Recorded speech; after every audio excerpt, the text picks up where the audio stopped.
have another busy week. Did the president ever direct DOJ officials to open an investigation into Powell? No.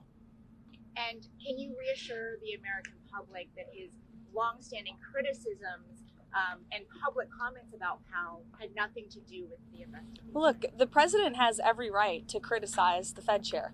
He has a First Amendment right, just like all of you do. And one thing for sure, the president's made it quite clear, is Jerome Powell is bad at his job. As for whether or not Jerome Powell is a criminal, that's an answer the Department of Justice is going to have to find out, and it looks like they intend to find that out. The president has made it quite clear he thinks Jerome Powell is bad at his job, and the president has made it quite clear, as have many economists, by the way, that interest rates should be lowered, and they should have been lowered a long time ago. But does he believe in the independence of the Fed, Kelly? He has, and he said that many times. Yes.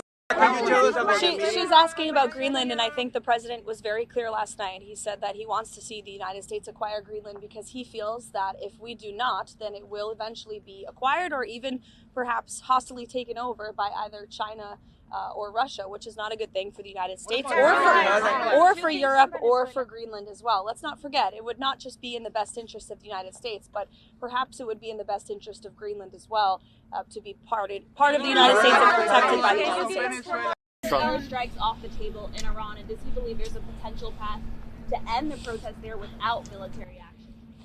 Well, I think one thing President Trump is very good at is always keeping all of his options on the table, and airstrikes would be one of the many, many options that are on the table for the commander-in-chief.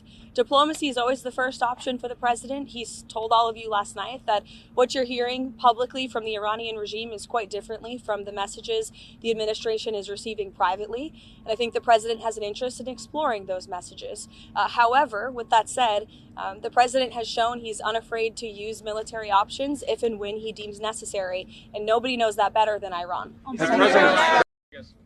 I think the last week has shown that the president made the right realistic assessment of what needed to take place in Venezuela at this moment in time. And the interim authorities and Delcy Rodriguez and her team have been very cooperative with the United States and the president and his team, as evidenced by the massive energy deal that the president was able to cut with the interim authorities, their commitment to release Venezuelan political prisoners, which we also saw last week. So we've seen a great level of cooperation, and the president expects that to continue.